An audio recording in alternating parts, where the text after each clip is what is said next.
Thank you. First call to the public. Do we have anybody not on the agenda that would like to speak? All right. Seeing none, don't even sit down, Julie, you're up. Let's see, right now we're just getting ready. December 1st starts the dog license sales and winter tax billing cycle. So that will just be, next thing's coming along here. Sorry, I'm kind of running in. I have a meeting on Thursday in Mason with Alan Fox, Ingham County Treasurer, along with Eaton County Treasurer, and CACS, new program, and it could be very, very good. It's a pilot program. Michigan HUD, Housing Urban Development, has chosen Michigan as a trial. 4 counties for Michigan, Shiawassee one of them. I don't have a lot of details. Going to a meeting Thursday morning. Anybody interested in going is welcome. I can give you information.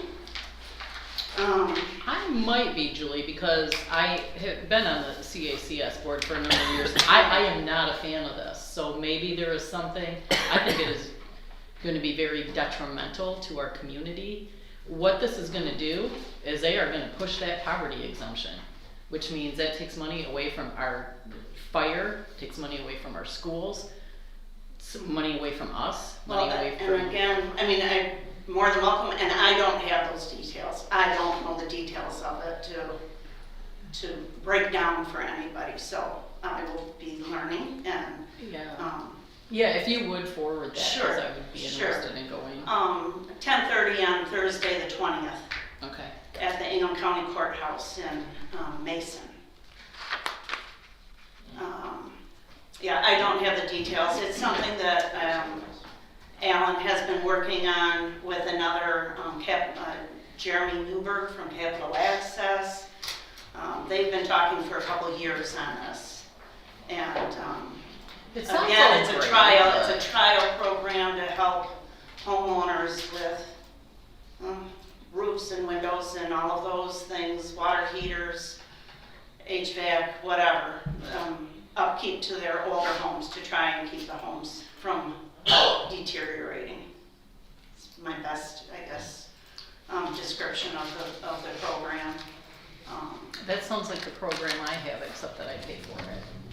Well, and that's, looking at it, it could be similar to a CDBG grant, and it might be something that they're asked to pay $100 or $200 a month in return, that it's not just a freebie. So again, I'll be learning more about that. I'll forward that email to you. Okay. I sent it to Dr. Boggs earlier today, and be happy to send it out. Just could be interesting, and Shiawassee is one of the tribe. Of course. Eaton, well, we work with CACS, so I think they're a good team. I think. They are. I'm just, as you might imagine, not a big fan of freebies, so. Right, no, I understand that, and I haven't heard any of the discussion as far as the poverty exemption. Yeah, I understand what you're saying with that, because it is used more and more frequently, becoming more and more frequent. But that's something I'll be learning about on Thursday, and probably see you there then, and anybody else who's interested. So. Yeah, I'll take my uplifting comments and share them on Thursday. But thank you for bringing that to our attention. If it's a pilot program, we're going to get it anyway, right? Yeah, looks like it. Like it. Yeah, I mean, I just put that out there. So. Right. No, you're not wrong, Gary. I mean, I'm not saying it's bad or good. It's just a pilot program. We're just going to get it. So. Well, we'll learn more about it. Take it from there, I guess. Okay. Other than that, I don't have anything else. It must be run through the treasurer's office then? Well, I think it'll be run more through CACS, but myself, my position in working with the taxpayers is I think what brings the treasurer into it more. But I don't believe that, it sounds like CACS would be, and that's Capital Area Community Services, that's CACS. I believe they would be implementing the program and doing any of the most of the paperwork and that sort of option or parts of it. But again, I'll learn more about that on Thursday. We'll share that maybe next month or at another time with you. All right, Okay. thank you. Anything else for Julie? All right, we'll move right into our first agenda item. I would look for a motion to approve the Shiawassee County Board of Commissioners budget resolution for fiscal year 2026, first reading. So moved. Support. Moved and supported. So just very briefly, we have a couple of new commissioners. How we usually do this is, or how we're required to do this, is there is a first reading this month. Next month, there will be a second reading and a public hearing and an adoption of the budget. So I'll just hit for you the highlights of our budget for 2026. So our general fund revenue and expenses are balanced to zero at $23.3 million, more or less. And that's about $1 million higher in revenue and expenses than last year. And I'll get to what those increases are here shortly, where we have the increases in revenue. Our special revenue accounts have gone up from 66 million in revenue to about 70 million in revenue, with slightly less 69 million in expenses. So grand total, the budget with all of the departments and all of the component units is 94 million in revenue and 92 million in expenses, which is up from last year, which was 88 million in revenue and 87 million in expenditures. When you remove the Road Commission Pleasant View and the airport, which accounts for about 53 million of that $70 million, we have 16.4 million in, or 16.5 million in revenue and 16.9 million in expenditures. And that is purposeful. At this time, the Health Department and MSU Extension are using some of their fund balance to fill in for gaps in funding that they are missing over the years. As you know, the Health Department has had some grant reductions, and they have some fund balance that they're using to fill in that difference, which is not great. It's not a great amount, I should say. When we get to the increases in revenue of $1 million, about $491,000 of that is for tax increases. Now, when I say tax increases, that is the value of the property tax that has gone up because the actual mills levied has gone down. We were at 5.3840 and we are now at 5.3597, which is a reduction of 2/100ths of a mill as a result of Headley. We have received an additional $134,000 in additional state grants, and this is in the general fund, and that's an important note. I'll come back to that in a minute. $90,000 in investment revenue, and then $270,000 in interest fees and MGT, which is the cost allocation program that we use, expenditures. Now, we are slated to receive an additional $300,000 in the special revenue category towards the animal shelter facility that we have. And the increases in the special revenue funds are largely due to increased money from the state for the road commission because they receive larger amounts of money from the state allocation as part of the Fix the Road program. That's that difference from 70 million to 66 from the previous year. That's kind of the budget in a nutshell. There are no major changes, no frills, 2% COLA adjustment, but there weren't any layoffs or reductions. It was close. All right, thank you. Any questions for Dr. Boggs or for our finance director?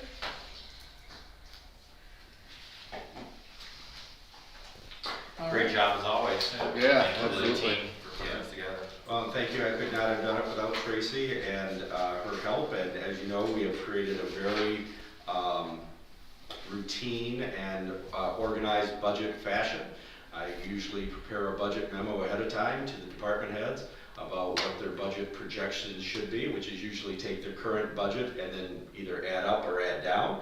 It's always, since I've been here, trending down, but you have to keep in mind that because we use a step and ladder system and we want to make some cost of living adjustment, wages and salaries always go up slightly, and expenses, we usually adjust those to go down so that the overall budget number for the department remains relatively stable or the same. This year we had a slight reduction we asked for from each of the departments.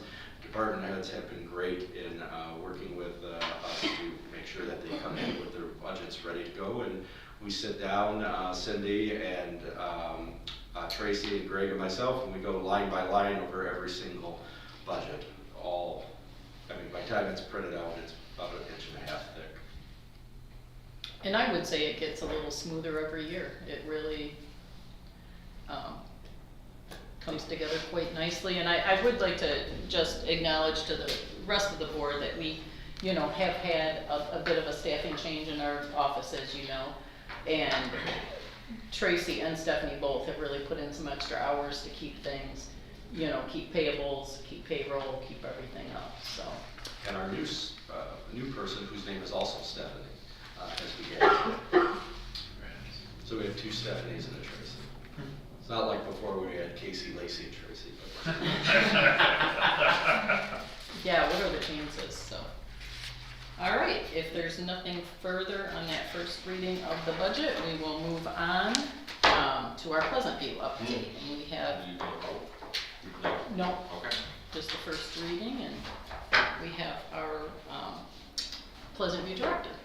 Thank you. Thank you for having me here today. Just wanted to take a few minutes and give you an update on where Pleasant View stands with the construction project. So we did have a slight delay when we went to bid with the subcontractors. The numbers came in higher than our original estimates. And just to give you a little bit of a snapshot for that, the estimates initially were at 10.8 million. They came in higher than that. We worked through the numbers in conjunction with our partner, Spence, our construction partner, and our new partner, our owner's rep, Elite. I believe you know them as formerly as Branro.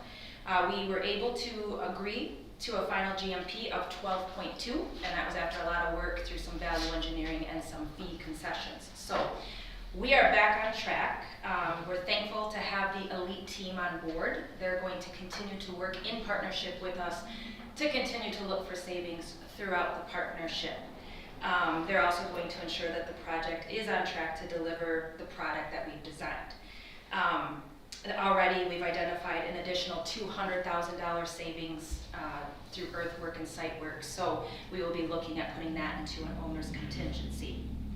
Part of the reason there was a delay as well and some increase in costs is that we're very excited to announce that we found a path to open all 40 beds instead of just 20. So if you recall, originally we were designing this for building 40 spaces.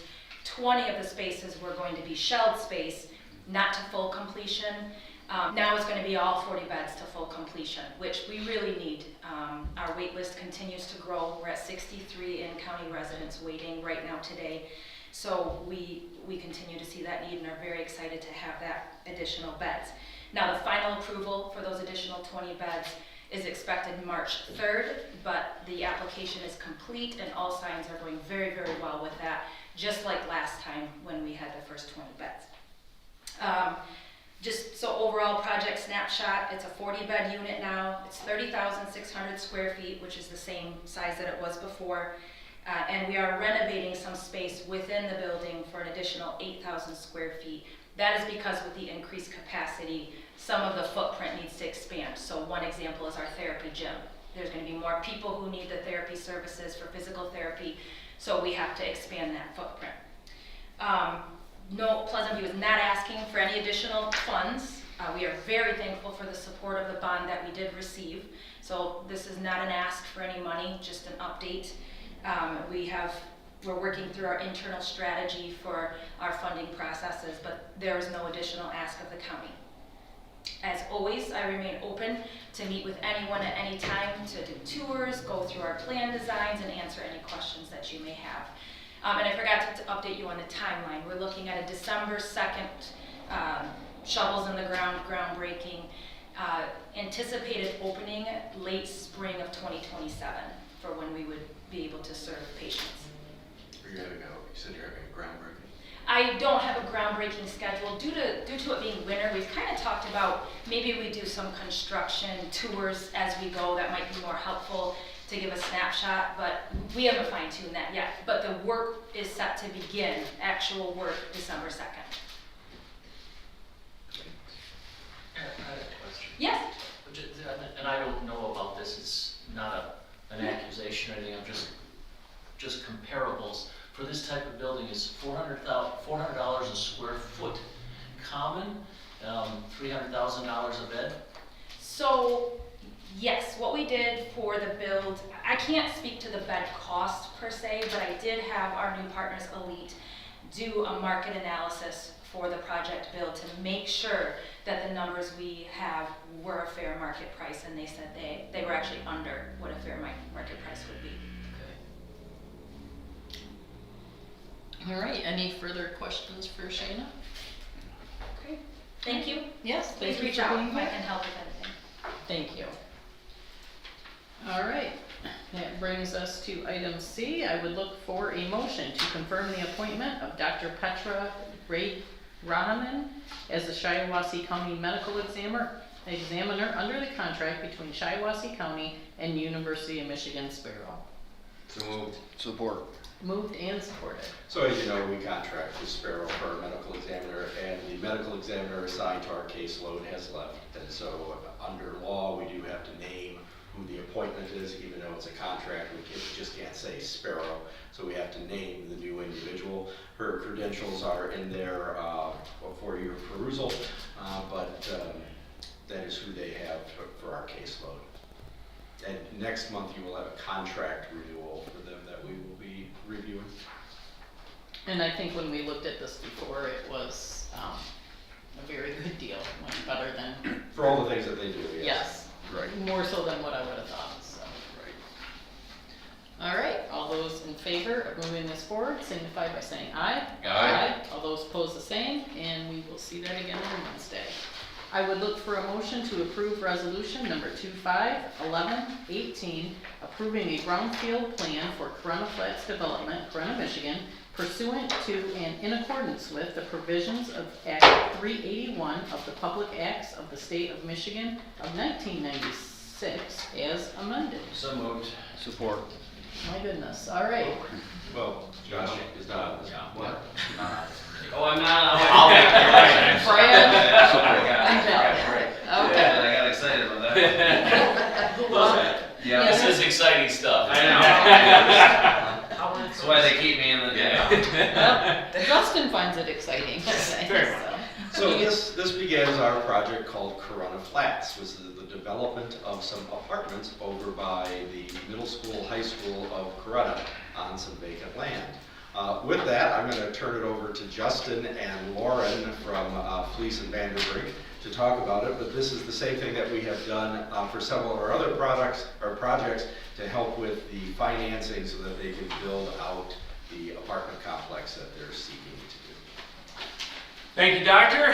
Board of Commissioners, great to be back in front of you. This is an exciting project. This is actually a developer that we helped recruit through a mutual connection. They're actually from the west side of the state. They're focused on multifamily apartment development. The principals are Ben Striegel and Nate Heidworth. So they came to us looking for properties in Shiawassee County, and they had a specific interest in wanting to try to find a location next to or nearby schools. So they felt in their business model that being in close proximity to a school building or multiple buildings would be attractive because they feel their tenants would actually have kids and would love to have that easy accessibility. So we talked to them about multiple sites in the county, and they centered on this property, which is on King Street, right next to Corunna High School, for those that know that area. They had to overcome some challenges. They did need to get some zoning approvals from the city, which they have since gotten. They also had to do some wetland delineation and some other activities because that property actually backs up to the Shiawassee River on the north side. So they were able to clear those hurdles as well. They're able to build on the property. They're not actually going to encroach on the river at all, so that's all going to be protected and preserved along the river. And in the front, going toward King, they are proposing a development which I would probably liken it as close to Riverwalk as anything we have in the area. Nice, clean buildings. They're going to be building them in 24-unit blocks, and I believe they got 4 or 5 plans. So it's either going to be 96 or 120 units. Will be priced, I think, very reasonably. I don't know if they finalized the actual dollar amounts, but I think they're looking at somewhere, I think, around $1,000 to $1,100 for a 1-bedroom, and then $1,200 for 2-bedroom. In order to be able to make this happen, as Dr. Bogg said, this is a program that they wanted to be able to utilize, the Brownfield TIF program, to be able to accomplish that. They are the ones, as a reminder, they are the ones fronting the money for this. They are the ones making the upfront capital investment to do the building. And then on the back end, should they build and start to generate taxes, they, for a period of time, would be able to see those taxes rebated to them. Now, one other piece of news to add to this plan, we certainly encourage you to move this ahead tonight, but they have also, as we've done on some other projects in Shiawassee County, began the process of trying to apply for grant funds through MSHA. So they have engaged with Sarah Kopko, who you know, and the city, to apply for some infrastructure dollars for that property. Should that come through, that would reduce the long-term TIF and get those units back on the tax roll. But really exciting, would generate a lot of new units in Corunna, I think would support the school system. So we would certainly encourage your support. We do have Lauren here tonight, who's with Fleece and Vandenbreek. You normally see Sam. Mary is, she's not here, but Lauren's doing a great job for F&V, and she has some additional details she wants to share. Lauren? Yeah, if there's anything I can add to that. Again, I'm Lauren with F&V, just Sam's number 2 for now. A little background on where we stand with this brownfield plan. Back on October 14th, the Shiawassee County Brownfield Authority recommended approval of this Corunna Flats brownfield plan. The city of Corunna then approved a resolution of understanding and a resolution of concurrence during their last meeting on November 3rd. And that's important to know that the city of Corunna, by passing that resolution, is on board, as opposed to what happened a few months ago. So just a couple more details about the project. The parcel is 25 acres at 607 East King Street by the high school. It will consist, as of now, of 4 apartment buildings and 96 units. The total developer investment will be about $17 million, and the developer reimbursement is anticipated to be completed by the plan year 21. The administrative capture for the BRA will be about $650,000 over the life of the plan. The total amount going into the local brownfield revolving fund will be about $2 million. That goes to us. Yes. Eligible activities for this plan includes infrastructure, site preparation, and the affordable housing gap. So 22% of those units will be income restricted for individuals earning 120% or less of the area median income. So the Shiawassee County BRA is recommending that the Corunna Flats Brownfield Plan to the Shiawassee County Board of Commissioners. On Wednesday, you'll hold a public hearing where you will be presented with a resolution to approve this brownfield plan. Is there any more questions you have? Hopefully I can answer them. So just note, even though there's no tax capture, there's a 10% administrative capture that comes to the county, to the BRA, which is what we get in lieu of those taxes. What is the area median income? I think it's about, I have it written here, 77 for a 2-person household.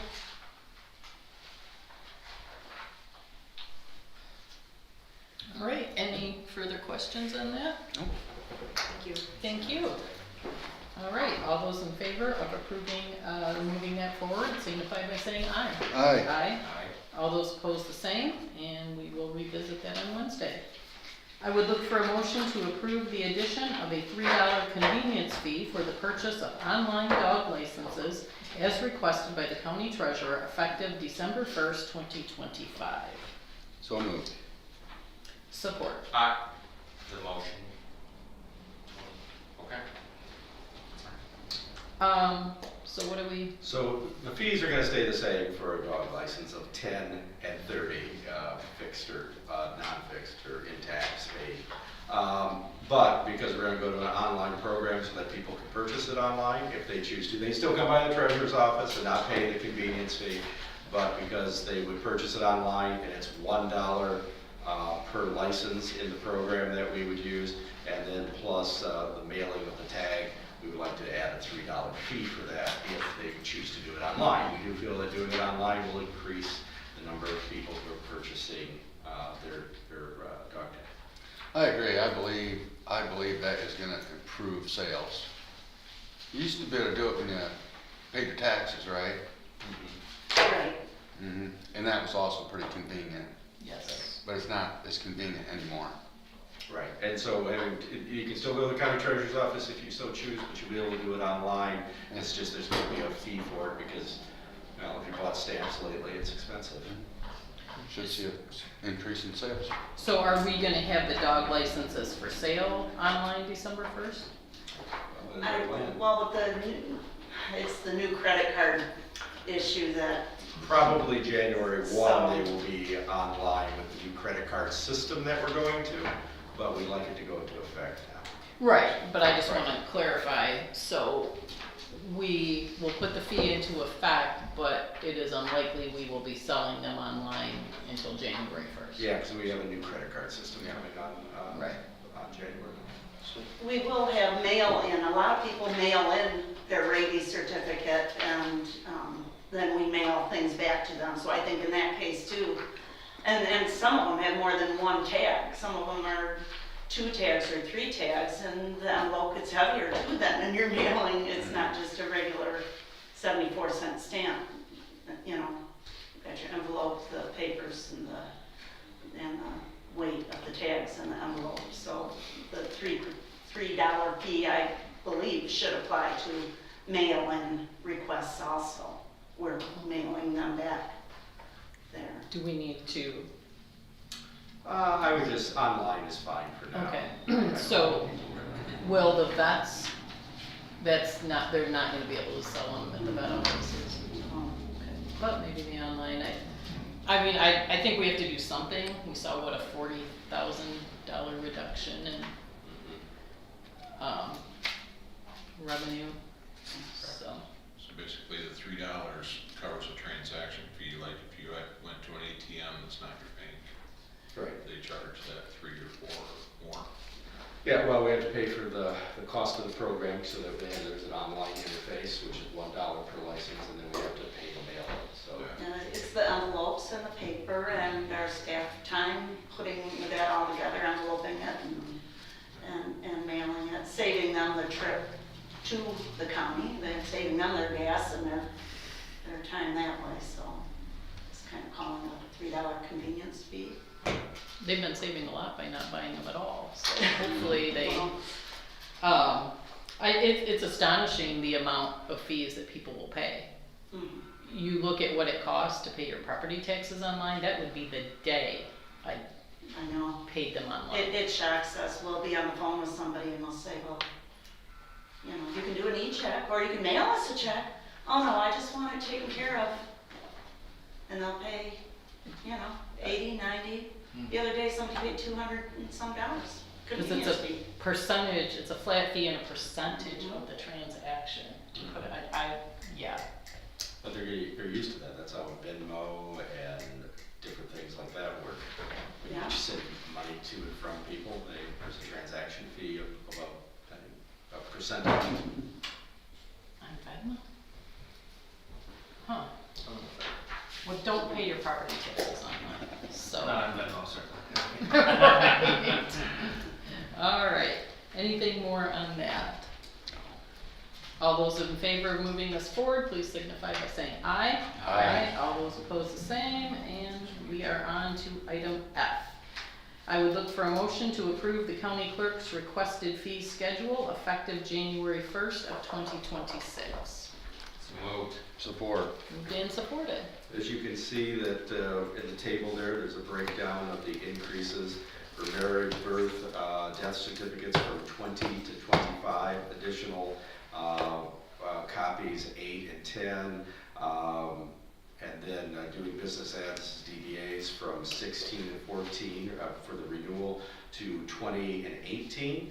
These haven't been raised or adjusted in 6 years, and they are in line, the new ones are in line with what the surrounding counties are charging. All right. Carolyn, did you want to add anything, or? No, my request pretty much summed it up. Yep. Okay. The only reason, like Saginaw, if you looked at Saginaw to see their rates, I spoke with that clerk and she said, our population, we still generate over 400,000 with that amount. That's why they haven't gone up, because they have the population to, to generate revenue. But the cost of the paper and everything has gone up. We have to have that secured, watermarked paper from the state, and that's gone up, and we can't keep up with the costs that are hitting our budget. Postage alone is killing us. All right, thank you. All those in favor of moving that forward signify by saying aye. Aye. All those opposed the same. And that brings us to our last agenda item. I would look for a motion to approve the purchase and installation of a new HVAC system for the Shiawassee County Animal Control Facility not to exceed $13,000. So moved. Support. So this has been authorized, and we're in the process of doing it because we're now using that facility and the heater went out, and so we did have to take steps to install a new heater because it's being used. We would be putting in a heater whether it was the animal control shelter or whether we're still using it for cold storage. It ran at a lower temperature then, but now the system has completely failed.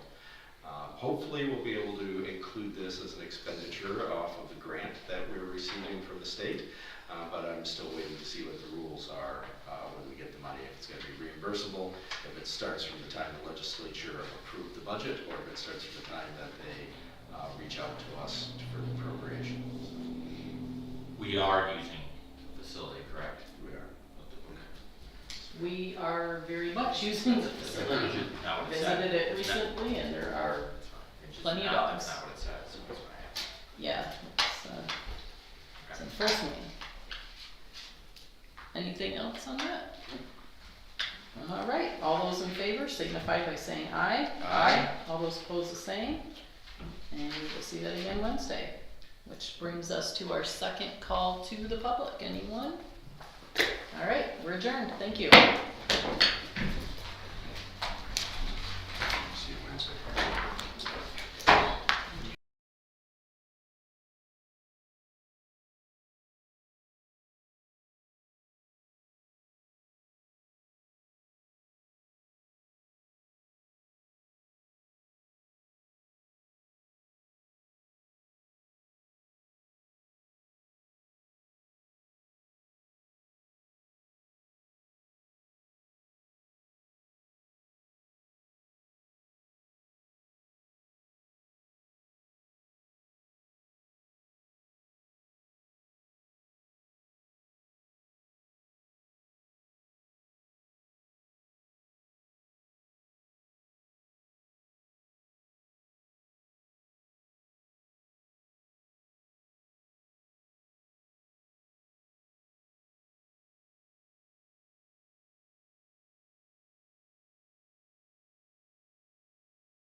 Didn't that work?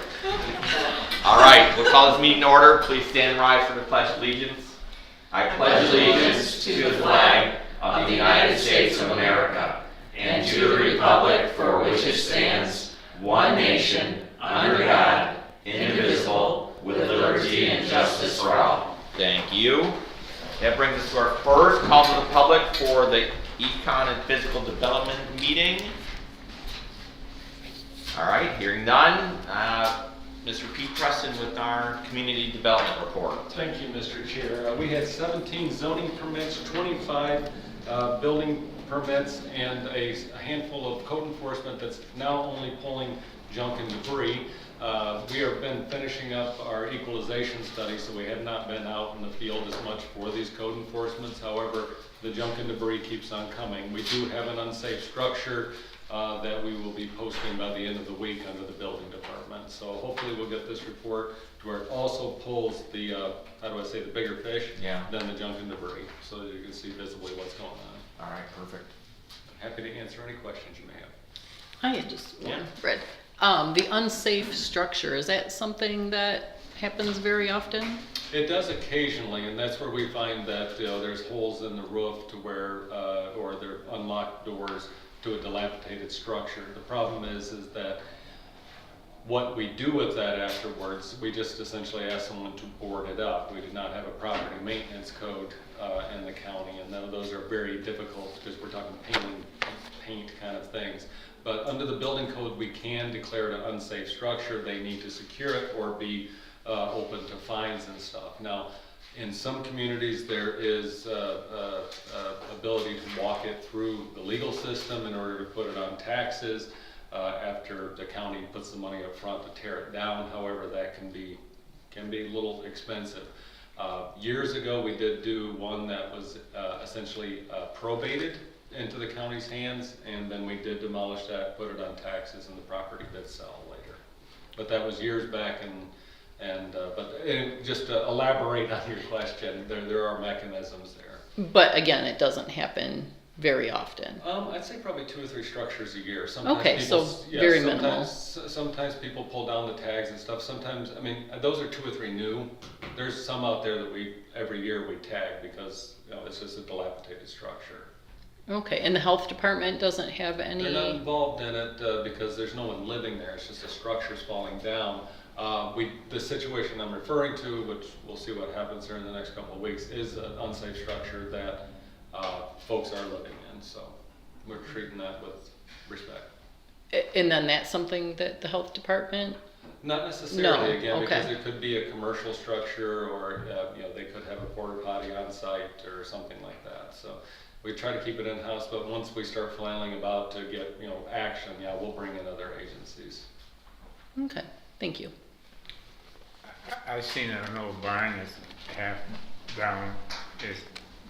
Is that probably on the agenda, or looking at some of those No, still well, from the wind and stuff? Yeah, that as long as there's nobody occupying that structure, we probably wouldn't get involved. We hope that somebody that likes old barn wood will drive by and offer to clean it up. Okay. I decided to ask. Okay. Thank you. Thank you very much. All right, that brings us to our first agenda item. I would look for a motion to approve the PA 116 farmland agreement application for Thomas and Dixie Copeland in Antrim Township. I'll make the motion. All right, we have a motion with support. Discussion? Very basic, we have 2 PA 116 agreements, one in Antrim, and then the other one has property in New Haven and Scioto Townships. All right, perfect. All right, all in favor of moving that on to Wednesday, please signify by saying aye. Aye. All right, that'll move on. Next, I look for a motion to approve the PA 116 farmland agreement application for Philip and Lucille Matthews in New Haven and Scioto Townships. Make the motion. Support. All right, we have a motion with support. I don't think there's any more discussion on this one. So all in favor of moving this on to Wednesday, please signify by saying aye. Aye. All right, that'll move on. Lastly, I would look for a motion to accept the Planning Commission's recommendation to amend the zoning map in Rush Township, changing from A1 to B2 for parcel ID number 002-24-200-002. I'll make the motion. All right, motion with support. Discussion? So this is for a change from agricultural to general business use, and it's going to be a mini storage and then also a small bar / restaurant. Yeah, and this parcel is the old Dedix bar on 1052. So it should have already been business. We keep into, Some kind of speakeasy. Speakeasy. yeah, that's how they described it. But this was just for the zoning map change, not a building approval or anything like that. Right. Okay, further discussion? Hearing none, all in favor of moving this on to Wednesday, please signify by saying aye. Aye. Those opposed? All right, we'll see that Wednesday. That brings us to our last call to the public. Hearing none, meeting is adjourned. Thank you very much.